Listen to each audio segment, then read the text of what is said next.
Buenos días, buenas tardes, buenas noches, depende de a qué hora nos vean. Mi nombre es María José Lubertino, soy la profesora titular de Principios de Derecho Constitucional y Derechos Humanos. Van a estar en distintos horarios y turnos con distintas docentes y distintos docentes, pero quiero darles la bienvenida a todos en este segundo cuatrimestre, en este contexto tan particular en el que estamos viviendo, en el cual ya tenemos confirmado de que todo el cuatrimestre se va a desarrollar a través de esta modalidad virtual. En la segunda parte de esta clase, los docentes les van a estar indicando específicamente cuáles son las modalidades que vamos a tener en cada uno de los cursos, pero lo que intentamos es que todas las clases se den puntillosamente en los horarios y días en que están asignados a través de la modalidad virtual del Zoom, que los profesores estén en ese horario a disposición de ustedes para este intercambio. Realmente lo tomamos como si estas fueran las clases presenciales, pasamos lista, necesitamos que todos ustedes vayan llevando la materia con las mismas características que cuando lo hacemos de manera presencial, y por supuesto va a estar a disposición de ustedes en la base de datos de la facultad, en el campus, tanto el programa completo de la materia como la bibliografía, como el cronograma. Somos muy rigurosos con las fechas en las que damos cada una de las clases, de modo tal que ustedes pueden coordinar con cada uno de los docentes si la clase queda grabada para que ustedes la puedan seguir online. También en algunos casos, cuando tienen alguna dificultad con su aparato, tratamos de que se les mande el audio o darles alguna facilidad para que puedan acceder a todo el material. El libro de la cátedra es un libro de UDEVA, Derecho, Armonía y Felicidad, y también, por supuesto, la bibliografía obligatoria de la materia, que es la Constitución Nacional, la Constitución de la Ciudad de Buenos Aires, si pueden acceder a alguna constitución comentada, cualquiera de ellas, y por supuesto les pedimos que la Constitución Nacional con la que trabajen sea una Constitución Nacional que tenga completo todos los tratados internacionales en materia de derechos humanos como anexo, especialmente que chequeen que el último tratado que tiene que estar en los anexos es la Convención de Derechos de las Personas con Discapacidad. Como ustedes saben, hay tratados que se incorporaron con rango constitucional en 1994, pero hubo tratados posteriores que se incorporaron con rango constitucional a través del mecanismo legislativo, y por lo tanto la medida para ustedes para saber la constitución con la que trabajen sea la vigente es la de que tengan incorporada la Convención de Derechos de las Personas con Discapacidad. Entonces, bibliografía obligatoria: Derecho, Armonía y Felicidad como libro de la cátedra, la Constitución Nacional, una Constitución de la Ciudad, básico. Luego vamos a estar subiendo fallos, jurisprudencia, otros materiales, y por supuesto van a trabajar muchísimo en internet, navegando las páginas web de Naciones Unidas, la página web de la Organización de Estados Americanos, particularmente en los segmentos que tienen que ver con derechos humanos. Dentro de la página web de Naciones Unidas, lo que más vamos a trabajar es la página web de la Oficina del Alto Comisionado de Derechos Humanos, porque a través de ella se acceden a todos los tratados, las ratificaciones de tratados, los organismos técnicos de Naciones Unidas que hacen el seguimiento de los tratados, y dentro de la web de OEA vamos a trabajar especialmente con todo lo que es el Sistema Interamericano de Derechos Humanos, allí con la jurisprudencia de la Corte Interamericana de Derechos Humanos y la página web de la Comisión Interamericana de Derechos Humanos. Pero dicho esto, déjenme decirles en primer lugar quiénes somos. Yo he sido diputada nacional, legisladora de la ciudad, presidenta del Instituto Nacional contra la Discriminación, la Xenofobia y el Racismo, y actualmente, además de desempeñarme aquí como titular de esta materia, también soy titular de Principios de Derecho Latinoamericano, y en la Facultad de Derecho doy Derechos Humanos en primer año y también estoy dando un CPO de Derecho Civil que esperemos que el próximo año esté especialmente dedicado a derechos sexuales y reproductivos y el derecho al aborto como un derecho humano básico. Los integrantes y las integrantes de nuestra cátedra en general han trabajado o trabajan como abogados del Instituto Nacional contra la Discriminación, la Xenofobia y el Racismo.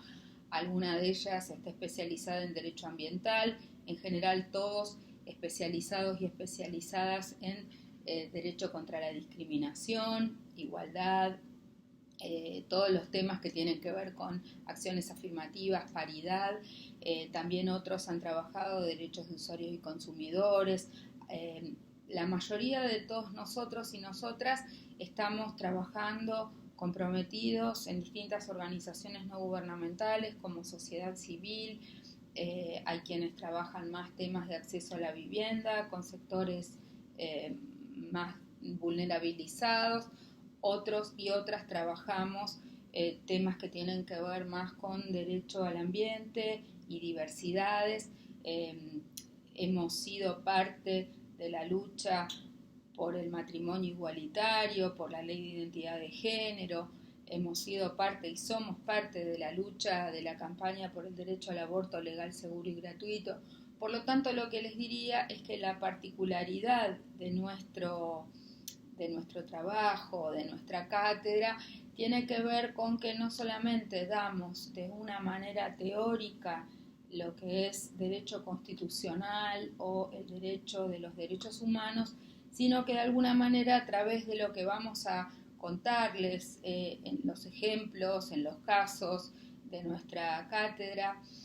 van a encontrar también un recorrido de todos los docentes y las docentes que tiene que ver con haber trabajado o trabajar en el Estado, haber trabajado o trabajar en el Poder Legislativo y haber trabajado o trabajar en organizaciones no gubernamentales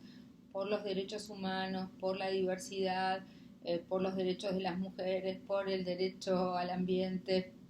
Es decir, que tenemos también un aterrizaje allí que les puede permitir a ustedes sumarse a nuestras organizaciones no gubernamentales, a donde estamos trabajando, o ayudarlos a que también se incorporen a alguna institución según las áreas de interés de ustedes. Por lo tanto, no solo les proponemos algo que tiene que ver con lo teórico, sino algo que tiene que ver con lo práctico y con el compromiso. Déjenme decirles también que estamos sumamente orgullosos de ser parte de la universidad pública, gratuita y laica, que hemos defendido con mucho empeño que este ciclo básico común sea universal, que no tenga un examen de ingreso, que no haya barreras, porque bastante dificultoso ya es llegar hasta aquí, ya haber terminado el secundario. La mayoría de muchos jóvenes, adolescentes no terminan el colegio secundario, y por lo tanto para nosotros debe ser también una responsabilidad, y fundamentalmente para ustedes. Muchos vienen de educación pública, otros vienen de educación privada, pero compartir este ámbito y de alguna manera proponerse devolverle a la comunidad que sostiene esta universidad con la recaudación de impuestos que hacen muchas personas, migrantes, muy humildes, personas que pagan el impuesto al valor agregado desde Jujuy hasta Tierra del Fuego, y que no van a acceder a este privilegio de poder estar aquí en una universidad pública y gratuita. De hecho, están viniendo muchas jóvenes de Chile y de Brasil, porque dadas las condiciones políticas en este momento en sus países, se vuelve a veces imposible poder estudiar allí o poder tener acceso a una educación de calidad, y son muy bienvenidos en Argentina, pero también especialmente esperamos que puedan quedarse un tiempo en el país para devolver y agradecer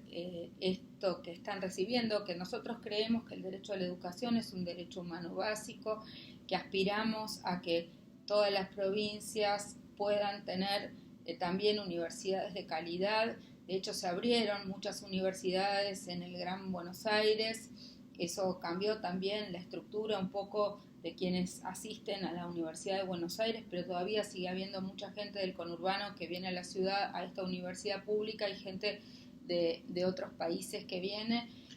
Celebramos eso porque va a ser origen de mayores contactos, diversidades, de generar una conciencia de patria grande, que también nosotros intentamos sembrar en ese sentido, y esperemos que estas circunstancias tan dramáticas en otros países de América Latina, de violaciones de derechos humanos, como vemos en Venezuela, en Chile, en Brasil, en Bolivia, en tantos lugares, se puedan revertir. Nosotros y nosotras creemos que no hay lugar de la tierra donde no se violen los derechos humanos, pero el tema es que no es lo mismo gobiernos de un signo político que de otro. Hay gobiernos que se autoimponen corregir cuando existen violaciones de derechos humanos, y otros gobiernos que sistemáticamente violan los derechos humanos. Pero de esto vamos a estar hablando en breve, clase por clase. Déjenme que les diga, es muy importante que ustedes lean el programa de la materia. El programa de la materia deben distinguirlo del cronograma de la materia. El programa de la materia es el que detalla punto por punto todos los ítems que vamos a tratar de explicar en clase como contenidos,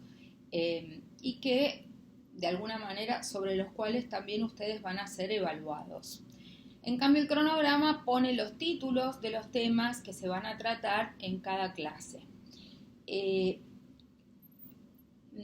Nuestro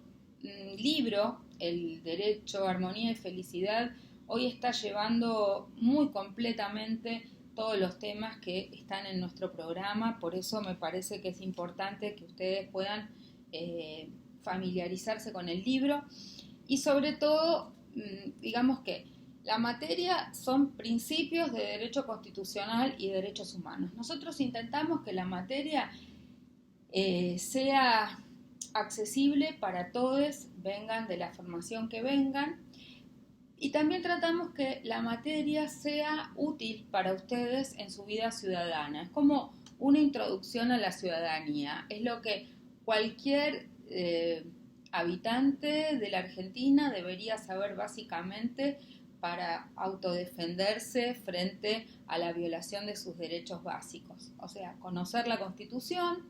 saber cuáles son las herramientas y los mecanismos que tiene disponibles para exigir el respeto a sus derechos.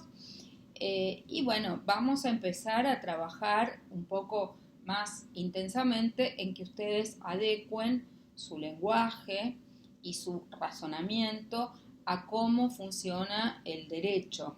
Ya no será el conocimiento cotidiano, sino que van a ir aprendiendo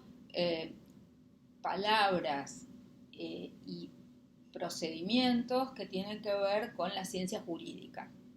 Por eso, bueno, hay una introducción que vamos a tratar de ver qué es el derecho, las distintas acepciones de la palabra derecho, cuáles son las diferentes escuelas de pensamiento filosófico, o sea, de pensamiento de filosofía del derecho, las distintas orientaciones, desde el ius naturalismo, o sea, la filosofía del derecho que habla del derecho natural, con sus distintas orientaciones, el positivismo, el realismo jurídico, y bueno, las teorías del derecho más avanzadas, más actuales, más vigentes, el pensamiento crítico del derecho, el igualitarismo jurídico. Varios de estos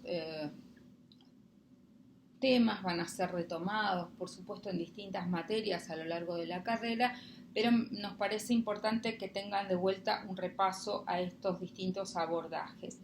Después vamos a empezar a ver los principales postulados y posturas al interior de cada una de estas escuelas, quiénes son los referentes para que ustedes puedan identificar determinados autores y saber desde qué lugar están escribiendo cuando están planteando determinados temas. Después, bueno, vamos a hacer un repaso a cuestiones clásicas para entender cómo funciona con distintas lógicas el derecho público, donde el Estado está involucrado, del derecho privado, el derecho entre particulares, cómo ha habido cambios en la mirada del derecho público y del derecho privado, cómo hay quienes creemos que esa división no es tan clara porque avanza en un mundo donde los diferentes intereses económicos son muy diversos, avanzan formas de derecho que vienen a proteger tanto en el derecho privado como en el derecho público el bien común, los intereses colectivos, bienes comunes. Entonces irrumpen, rompiendo la lógica del derecho público y del derecho privado, el derecho al trabajo, el derecho del trabajo, el derecho ambiental, los derechos de usuarios y consumidores, que tienen como una mirada y una perspectiva distinta porque, a pesar de tratarse a veces de relaciones entre particulares, va a estar presente el Estado para arbitrar los intereses entre partes que no tienen el mismo poder de negociación. Eso es típico del derecho del trabajo o del derecho de los usuarios y consumidores. Pero el derecho ambiental todavía es más revolucionario porque el derecho ambiental viene a ponerle límites no solo a el accionar de los particulares que puede afectar el derecho al ambiente de otra persona, sino al propio Estado que con su accionar puede estar conculcando los derechos de particulares, de la colectividad o lo que llamamos los bienes comunes, como por ejemplo, no sé, cuando se hace una gran hidroeléctrica que puede terminar impactando en un río que va a afectar no solamente a una persona, sino a muchas personas, o cuando se recurre a la minería a cielo abierto que puede estar impactando no solo a quienes viven en ese lugar en forma directa, sino a colectividades más grandes. O si se está impactando porque se deteriora la calidad ambiental y se depreda con un incendio de bosques, no solamente se afecta a los que viven cerca, sino que estamos perdiendo copas de árboles de bosque que tienen que ver con la incidencia que eso puede traer en la biodiversidad o el impacto negativo en relación al acrecentamiento de, la falta de amortiguación de los efectos del cambio climático, entre otras cosas. Bueno, después vamos a trabajar sobre la interpretación del derecho. Allí, ¿qué se entiende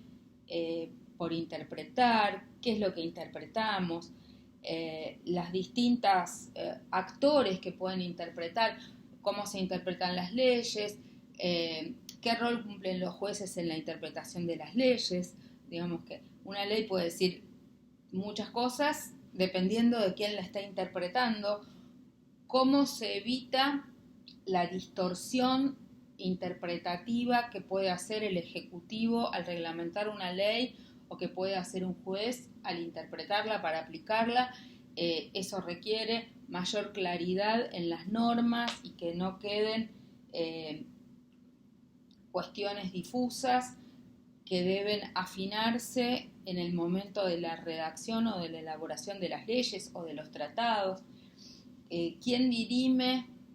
los distintos modos de interpretación? ¿Hasta dónde tiene un juez la libertad de interpretar? Es lo mismo en el derecho penal que en el derecho civil. Muchas de estas cosas son las que vamos a estar viendo allí. Después vamos a entrar de lleno en el análisis de la Constitución Nacional. Vamos a estar viendo las distintas partes de la Constitución, las declaraciones de derechos y garantías y también la parte orgánica de la Constitución que tiene que ver con los tres poderes del Estado, el funcionamiento de las instituciones. Los tratados internacionales en materia de derechos humanos que se elevaron con rango constitucional conforman también ese bloque constitucional. Vamos a estar viendo el control de constitucionalidad, que en principio quien lo ejerce son los jueces, cuándo se ejerce ese control de constitucionalidad, qué normas pueden someterse al control de constitucionalidad. Y también vamos a estar viendo lo que se llama el control de convencionalidad, que es el control que debe ejercerse en relación a los tratados internacionales en materia de derechos humanos. ¿Qué han interpretado los organismos internacionales en materia de derechos humanos en relación a estos controles?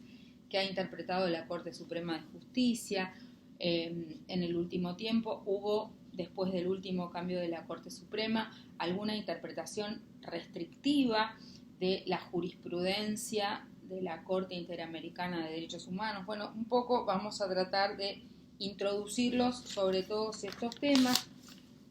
Vamos a estar viendo también qué es el Estado, vamos a estar viendo cómo funciona el Estado, cuáles son los órganos del Estado, qué son los partidos políticos, cómo es el sistema de partidos políticos, las fallas, las críticas al sistema de partidos políticos, a la representación, qué diferencia hay entre la democracia representativa y la democracia participativa,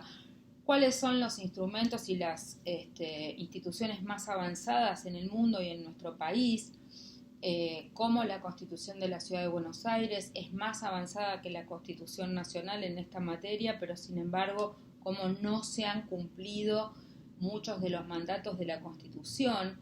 No se trata simplemente de poner una redacción que hable de audiencias públicas o que hable de plebiscito o consulta popular, sino de hacer funcionar las instituciones. ¿Por qué no han funcionado las instituciones? Allí tomaremos también gran parte de la bibliografía de Gargarella,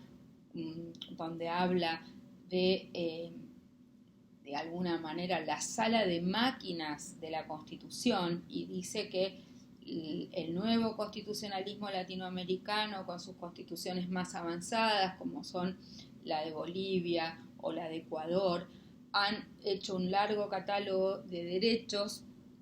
pero no se han preocupado en que los instrumentos que la ciudadanía tiene para ejercer la democracia participativa, los controles a los poderes de alguna manera delegados, los poderes constituidos, no ha sido muy amplio y por lo tanto la ciudadanía se ve mermada en el cumplimiento de esos derechos que están declamados. Por otro lado, en la Constitución de la Ciudad de Buenos Aires habíamos previsto y prevemos mecanismos como el presupuesto participativo, la descentralización en comunas, los consejos consultivos comunales, las audiencias públicas, una doble lectura que tiene que ver con que como no hay dos cámaras de senadores y de diputados, sino solamente una, hay leyes que implican venta de tierras o que implican, temas que pueden ser gravosos para la comunidad, modificaciones al código urbanístico, rezonificaciones. Hay temas que requieren mayorías agravadas o una doble lectura por parte de la misma Cámara. Todo eso requiere una audiencia pública y por lo tanto una mayor participación ciudadana. Pero cómo eso se ha violado o cómo se ha degradado el sistema político en la ciudad de Buenos Aires, particularmente en los últimos años, poniendo de manifiesto que aunque estén esos instrumentos participativos, se toman como una ficción y la gente va a una audiencia, opina en contra de lo que el Ejecutivo está proponiendo y la legislatura igual sanciona leyes que violan esos principios básicos de transparencia y escucha de la ciudadanía. Entonces, como habiendo mecanismos participativos, puede suceder que también se violen los derechos de la población a ser escuchada, a ser informada y a que su opinión sea tenida en cuenta. De esto vamos a estar hablando cuando hablamos del Estado, de los partidos políticos, del sistema de representación y de la democracia real, democracia participativa, democracia deliberativa. Después vamos a entrar de lleno a todo lo que tiene que ver, bueno, ahí vamos a estar viendo los tres poderes del Estado, también cómo funciona el poder legislativo, la sanción de las leyes, cómo funciona el poder ejecutivo, qué es el poder reglamentario, como la ley más importante es la ley de presupuesto. Ahora está ingresando el presupuesto y vamos a tener durante este cuatrimestre el debate del presupuesto que se va a aplicar para el año 2021, así que es interesante que lean los diarios, que vean por Zoom el debate parlamentario del presupuesto del año que viene. Nosotros y nosotras creemos que sería muy importante que se pudiera hacer un debate más participativo por parte de la ciudadanía, de los presupuestos, venimos insistiendo con esto. En la ciudad eso es obligatorio y sin embargo solamente se cumplió al principio del gobierno de Ibarra y después no se cumplió nunca más,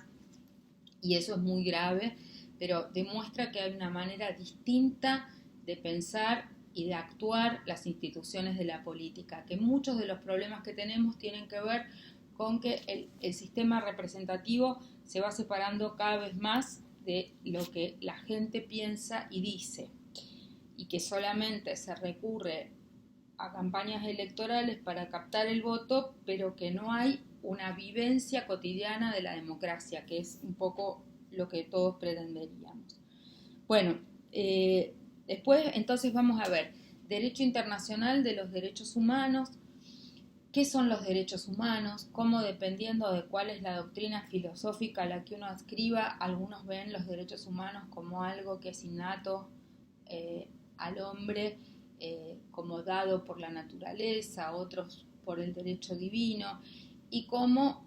quienes tenemos otra visión creemos que en realidad los derechos humanos también son una construcción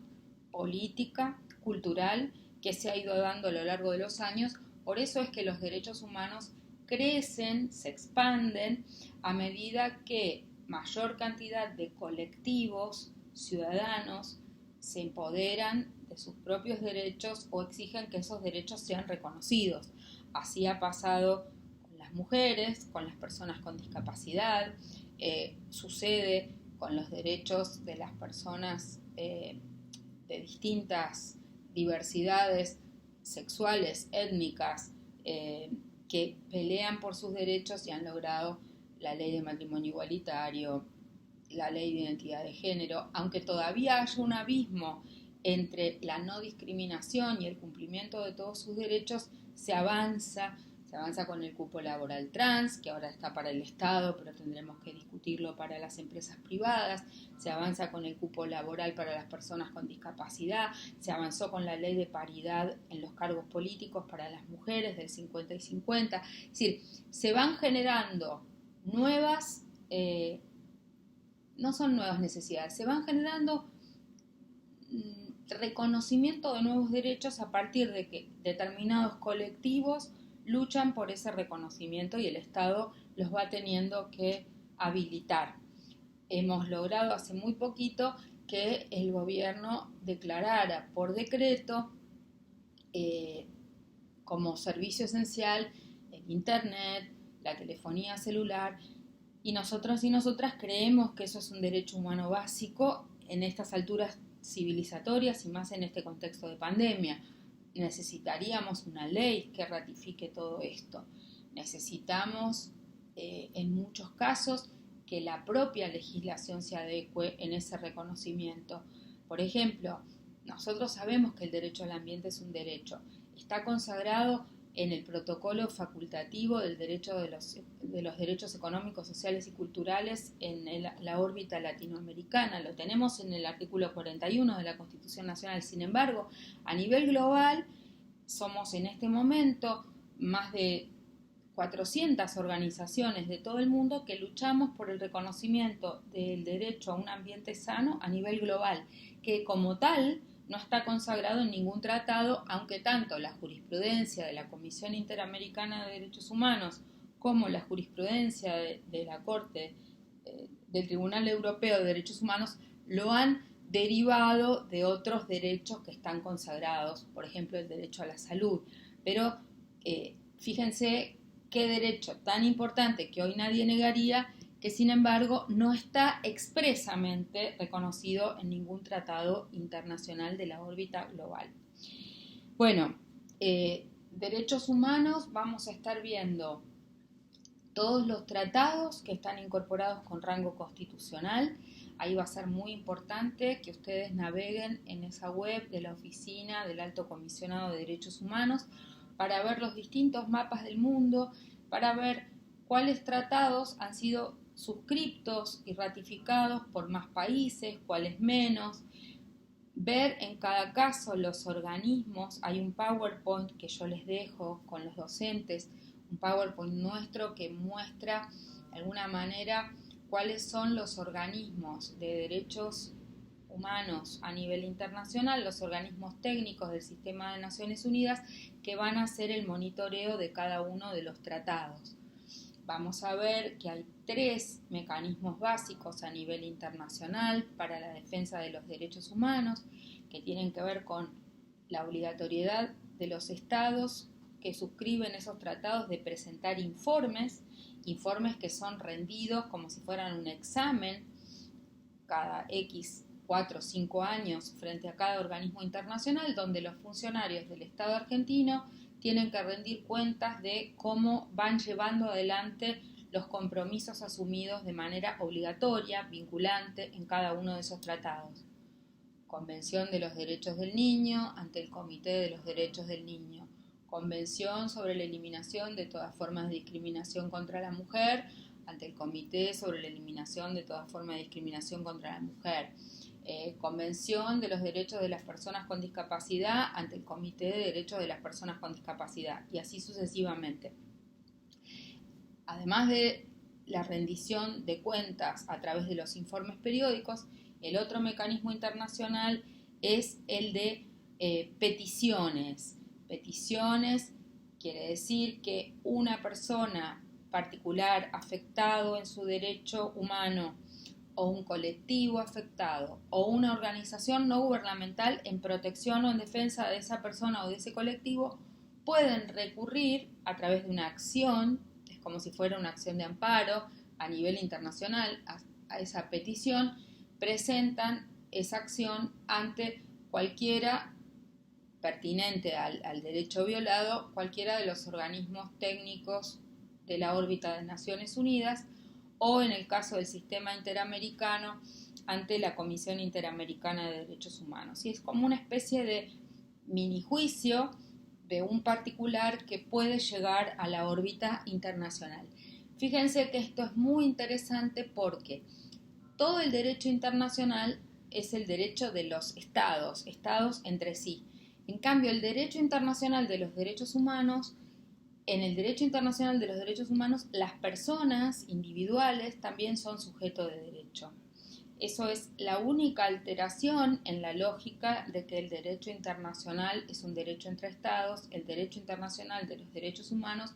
admite como sujeto a la persona individual o al colectivo de personas, digamos, privadas, ¿no? Las ciudadanos y ciudadanas. Luego hay otro procedimiento más a nivel internacional que es el de las investigaciones. Ahí es cuando un organismo internacional puede iniciar de oficio una investigación en un país por violación a derechos humanos. Esto puede ser porque es un caso gravísimo donde se violan muchos derechos. Por ejemplo, no sé, hay investigaciones sobre Venezuela o sobre Rusia o sobre Ruanda o sobre Corea. Muchas veces se inician investigaciones por violaciones en un tema específico o por violaciones sistemáticas de todo tipo. Esos son los 3 mecanismos principales a nivel internacional. Después también vamos a estar viendo cuáles son los mecanismos de defensa de los derechos humanos en el orden interno. Allí vamos a estar viendo los 3 típicos que están consagrados en la Constitución Nacional: el amparo, el habeas corpus y el habeas data. El habeas corpus es cuando desaparece una persona, cuando se la priva ilegítimamente de su libertad. Tiene que ver con el derecho a la vida, con la integridad física, con la libertad ambulatoria de las personas. El habeas data tiene que ver con que se utilicen datos privados o alguien maneje información sobre mí sin yo saber de qué se trata. Entonces se puede presentar esta acción por la cual el Estado tiene la obligación de darme la información que está manejando sobre mí. Y luego el amparo, que es como una acción residual que protege de manera expedita y rápida todos los otros derechos humanos que pueden estar violados. Ahí entra, el derecho a la salud, el derecho a la vivienda, el derecho a la educación, el derecho al ambiente, todos entran allí. Ahí también es muy importante,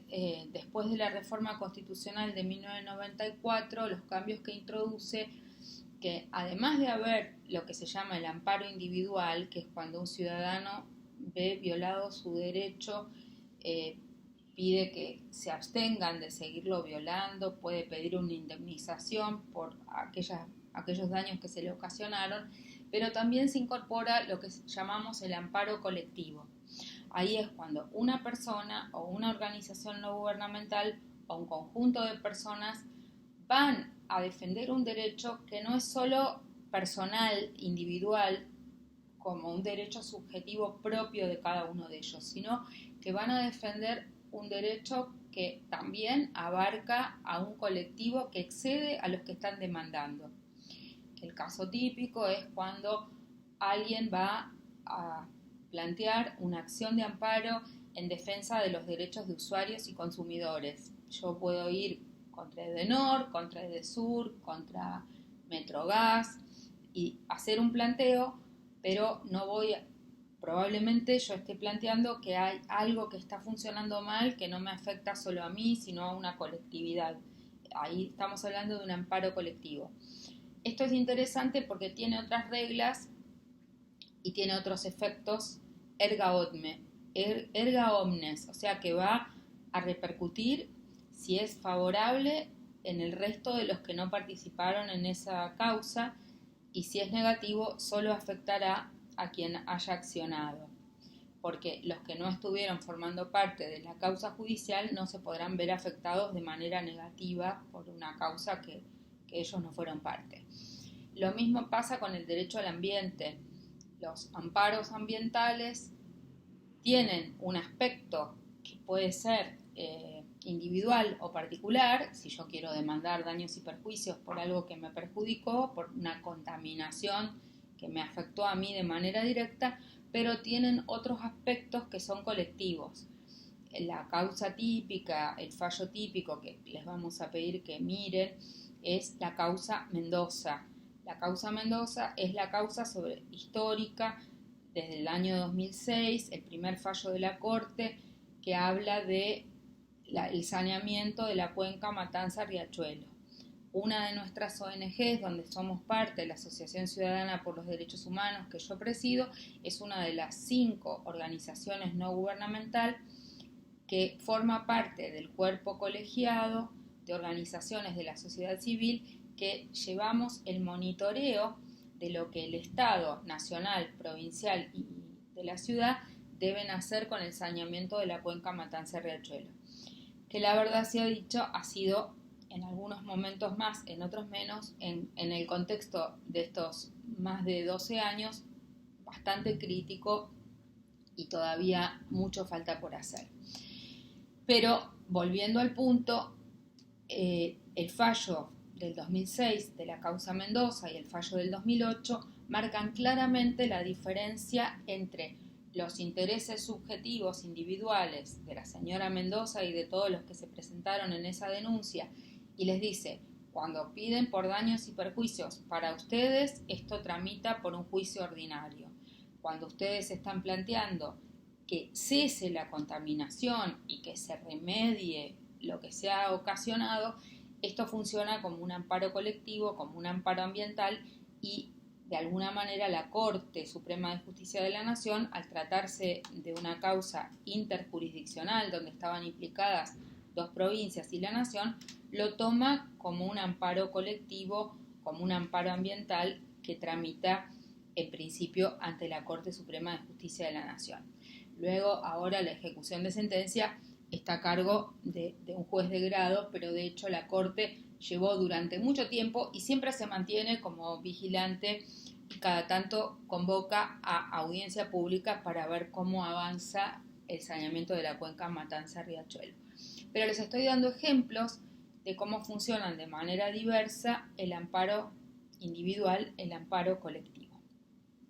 Estos son algunos de los temas de los más importantes que vamos a ver a lo largo de la materia.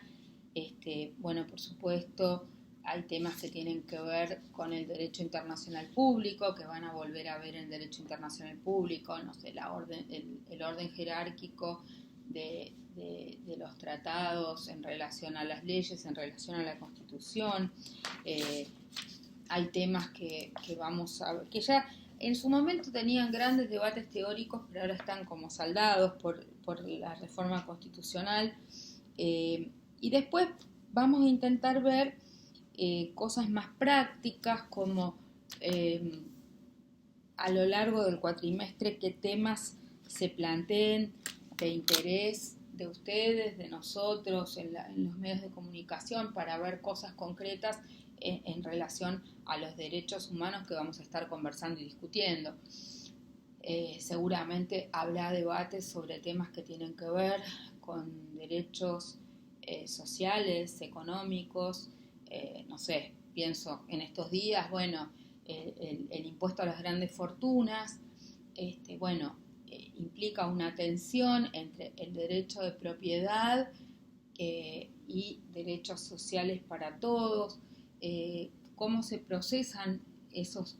temas de conflicto, de intereses. Bueno, en realidad el Estado es el ordenador, el poder legislativo será el que decida si avanza o no con esa norma, pero obviamente hay un arbitrio de temas que tienen que hacerse sobre la base y bajo el paraguas de los tratados internacionales de materia de derechos humanos, para que el respeto a los derechos de todos pueda dirimir armónicamente esos conflictos. O sea, lo más importante es revisar la idea de que los derechos humanos son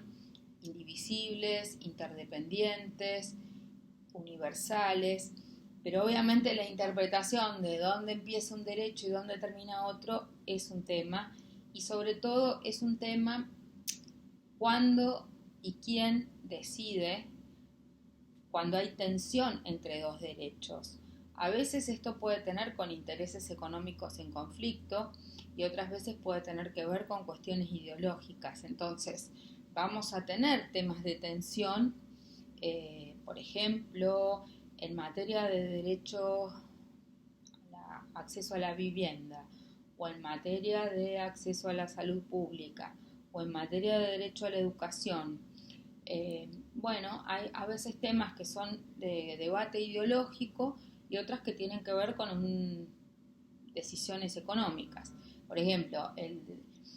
la obligatoriedad del derecho a la educación sexual integral, que ahora está consagrada por ley. Bueno, fue un debate, y de hecho hoy en la provincia de Salta nos dicen nuestras compañeras, nuestras amigas, que se sigue haciendo persignar a los chicos, persignar bajo la religión católica en una escuela pública, o que sigue habiendo imágenes religiosas en las escuelas, o que siguen rezando, a pesar de que hay un fallo de la Corte, que también ustedes lo podrán ver, si mal no recuerdo es la causa Castillo, es un fallo de la Corte que plantea que no puede haber educación religiosa en las escuelas públicas. Bueno, ahí tenemos un conflicto que tiene que ver con la necesidad de un Estado laico y con la necesidad de separación de Iglesia y Estado. Puede que en una provincia haya una mayoría de personas católicas, pero eso no justifica que la mayoría le imponga a otros su creencia o su religión, o peor aún, que se discrimine a alguien por no pertenecer a esa religión mayoritaria, como sería el caso de que le dicen al chico, bueno, salí de la clase y andate al patio cuando damos religión en las escuelas. porque eso genera una situación de tensión o de discriminación o de estigmatización del chico que no se queda en la clase con el resto de los compañeros. En otros casos, bueno, podemos tener situaciones de tensión. Por ejemplo, estamos ante una pandemia, el gobierno tomó muchísimas medidas que implican, restricciones a la libertad.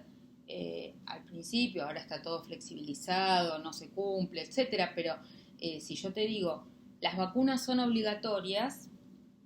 ¿alguien puede no ponérsela? Bueno, yo podría no ponerme una vacuna si no ponérmela implica un daño solo para mi salud. Pero si no ponerme una vacuna implica no solamente poder contagiarme o morirme yo, sino contagiar a otros, la verdad que el Estado tiene el poder de obligar a poner una vacuna. Lo mismo, ¿pueden los padres decidir que no se le da una transfusión de sangre a su hijo? Bueno, si yo soy un adulto y soy testigo de Jehová, puedo decidir que a mí no me hagan una transfusión de sangre. Pero un padre o una madre no podría evitar que lo transfundan a su hijo menor de edad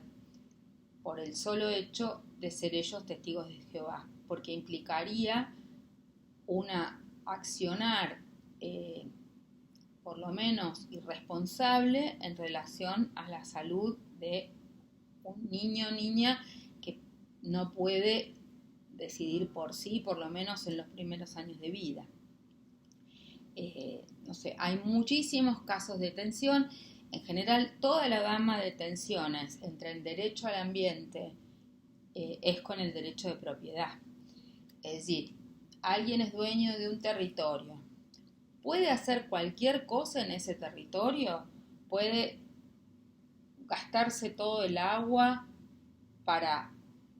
hacer minería con cianuro,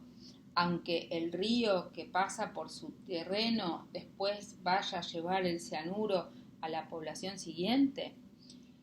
¿Puede alguien que es dueño de un terreno usar todo el agua del río que viene? Es más, ¿puede una provincia tomar todo el agua que baja del glaciar y dejar a la provincia siguiente sin agua? Es un caso típico, reciente, resuelto por la Corte en el conflicto entre Mendoza y La Pampa. ¿Sí? ¿Esto por qué? Porque antes, cuando la naturaleza fluía, las intervenciones humanas no eran tan groseras. La naturaleza cambia, pero en general toda la debacle que estamos viviendo en términos de cambio climático y de pérdida de biodiversidad tiene más que ver con la alteración producida por les humanos. Entonces, ahí claramente debe primar la protección del derecho al ambiente y los intereses colectivos y la defensa de los bienes comunes frente a la propiedad privada individual y en algunos casos lo que denominaríamos la codicia humana, ¿no? Pero esto, es grave porque estamos asistiendo a nivel planetario a un tiempo de extinción generada por el propio ser humano, donde hay muchos que no toman conciencia de esto. De hecho, la propia pandemia que estamos viviendo tiene que ver con el consumo de animales, el salto zoonótico de enfermedades que tenían los animales que pasan a los humanos, al arrasarse áreas de biodiversidad, el repliegue de otros animales a otros terrenos, empiezan a convivir animales que nunca vivían en conjunto. Eso implica un traspaso en enfermedades, en bacterias, cuestiones que los biólogos están diciendo desde hace 30 años, los climatólogos están diciendo hace 30 años, pero ahora hay un colapso. Hay quienes hablan de mitigar y remediar, hay quienes hablamos de prevenir y de cambiar de paradigma. De esto también tenemos que hablar cuando vamos a hablar de derechos humanos, porque si bien nos educaron diciendo que los derechos humanos estaban en la cúspide de todos los derechos, eso se logró después de 2 guerras mundiales y de el nazismo y de formas de exterminio entre humanos, los unos contra los otros. Se logró todo este sistema internacional de derechos humanos y este andamiaje donde hoy nos hemos educado. Sin embargo, ahora estamos en un punto donde el exterminio de los humanos y de muchas de las especies que habitan la Tierra pende de un hilo básicamente por la acción humana. Entonces también es tiempo de pensar en el planeta como un todo, en la salud del planeta y no solo de los humanos, y fundamentalmente de pensar que el derecho al ambiente sano excede a los propios humanos y que algunas cosas están ocurriendo mal en el sistema productivo global que tiene una lógica de privilegio para algunos y de detrimento para otros. Está todo interrelacionado, por eso trabajamos mucho nuestra materia desde una perspectiva ecologista, feminista, de diversidades, pensando que debe revertirse, modificarse esta matriz extractivista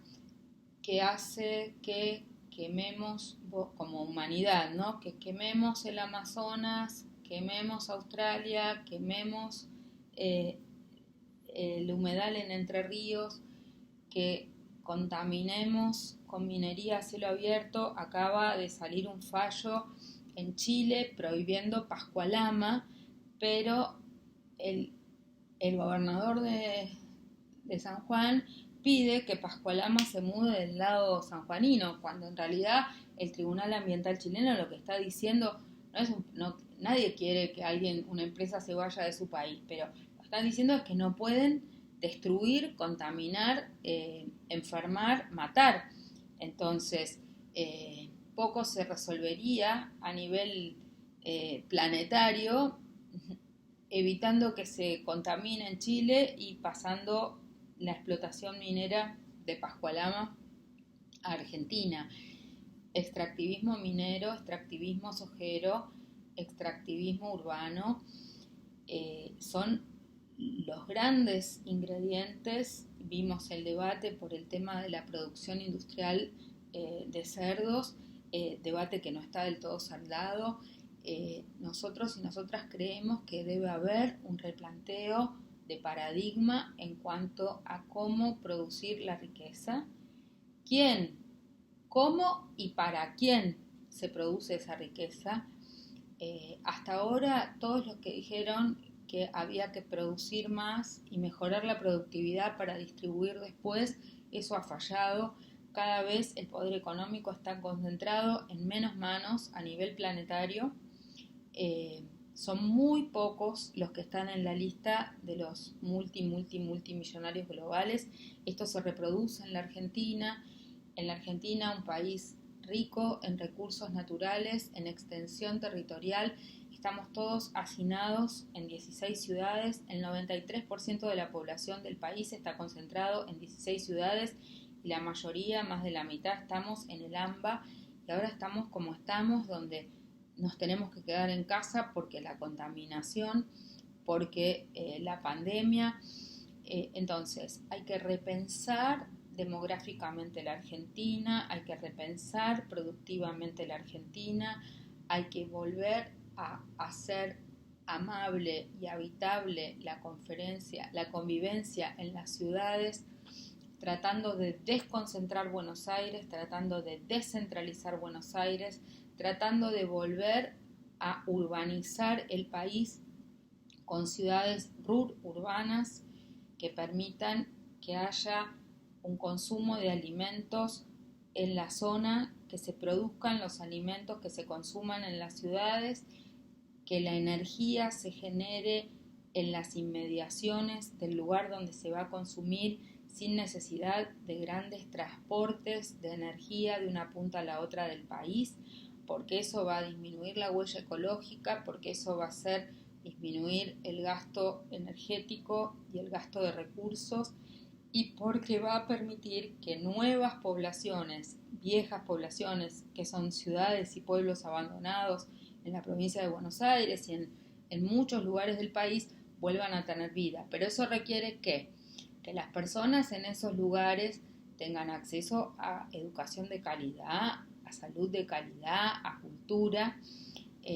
Si no, la gente obviamente se concentra en las ciudades porque hay servicios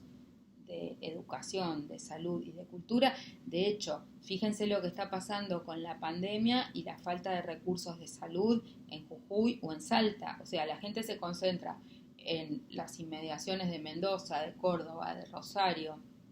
o de la ciudad de Buenos Aires porque sabe que, bueno, va a poder tener un mejor hospital, va a poder tener una mejor escuela, va a tener acceso a la cultura, pero ahora estamos todos encerrados. Entonces es un buen momento para poder repensar estos temas y estas cuestiones.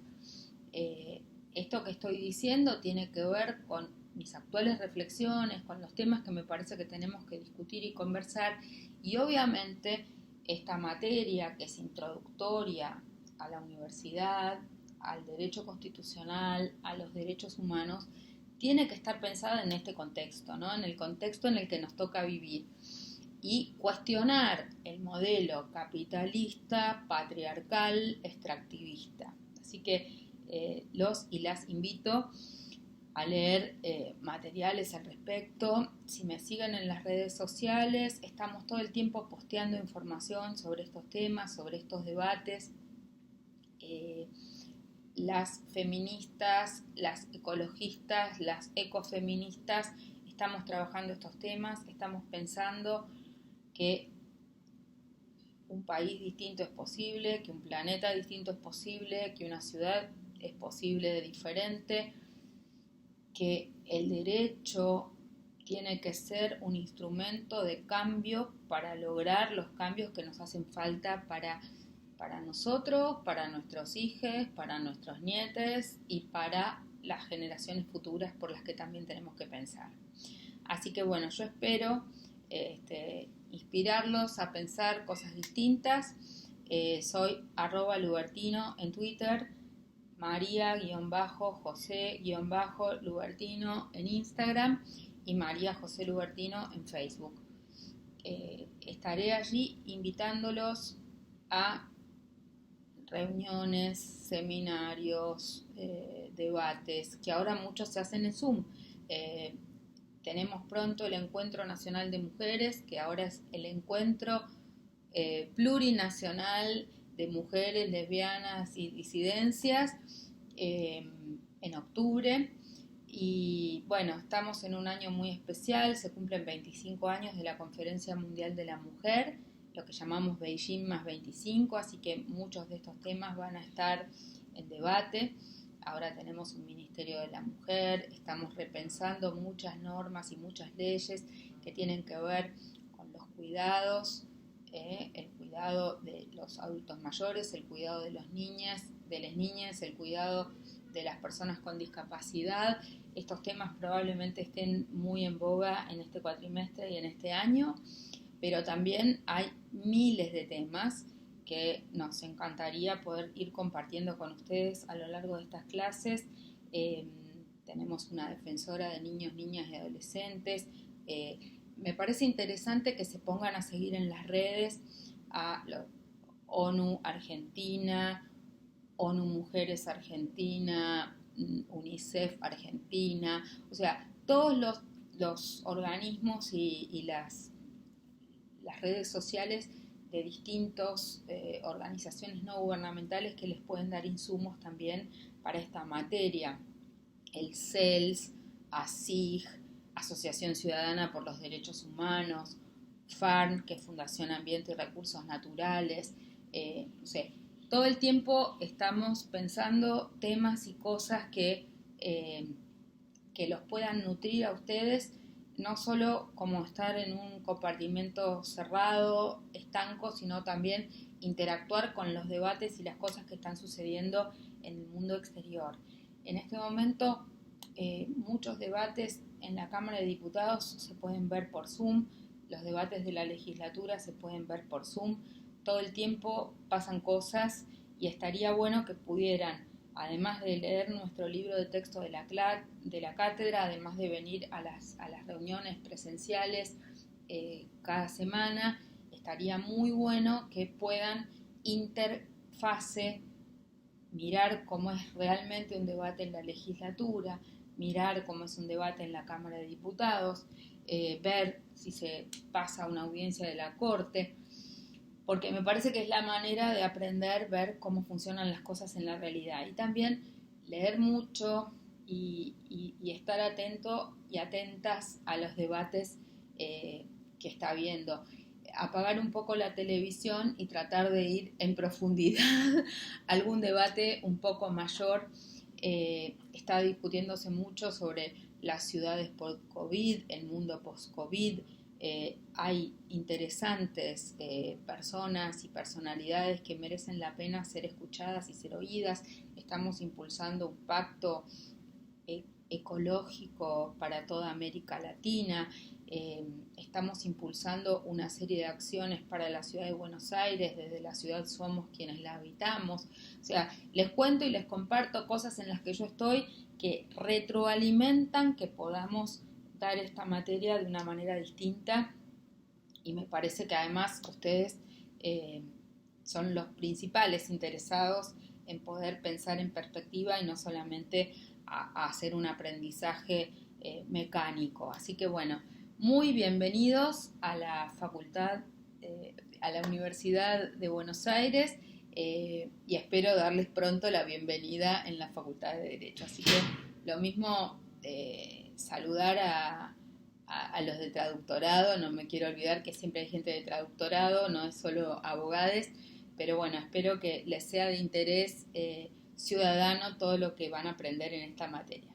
Muchas gracias, mucha suerte, a estudiar, y ahora viene el profesor o la profesora a cargo del curso